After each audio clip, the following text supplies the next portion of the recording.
Ito ang update ni Moy Moy guys. Ayan, Moy. Yung unang aso guys na pinakain natin guys. Tingnan yung balahibo niya guys. Oh. Hi guys, for this video guys. Kakain kami guys. Ang ulam namin ngayon guys. Ito guys. Tinulang isda guys. Oh guys. Tinulang isda guys. Itong ulam namin ngayon guys.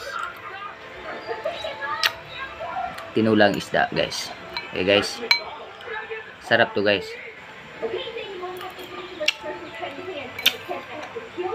Ito guys, tinulang isda. Alam nyo guys, i-update natin palagi guys yung asong tinutulungan natin guys. Yung unang tinutulungan natin. Kasi guys, sa ngayon guys, maano na guys, yung tainga niya, na yung sakit niya guys, yung sakit niya sa tainga guys, na walang balahibo. Ngayon guys, mataas na talaga yung guys, yung balahibong tumubo sa kanyang tainga guys. Guys, kasi ngayon masigla na siya, makipaglaro na siya guys sa kanyang mga kapwa aso niya guys. Palagi nating palagi nating subaybayan ang pangalan ng aso niyo guys, si Moy Moy.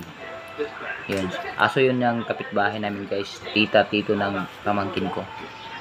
Guys, sa tulong ng Panginoong Diyos guys, na-discover natin yung gamot na yun guys, na nakakatulong talaga yun, nakapagpapagaling yun ng may sakit sa aso guys, na may yung ang tawag din guys, mga kagid dito sa amin guys.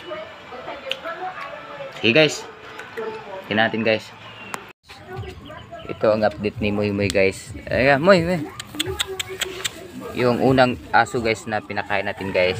Tingnan yung balahibo niya guys. Oh, mahaba na guys. Oh. Oh guys, kita na yung balahibo guys sa tainga niya guys. Na guys. Ito ang update sa kanya guys. Subaybayan natin siya palagi guys, para makita natin yung update yung mga tainga niya guys. Moy. Moy.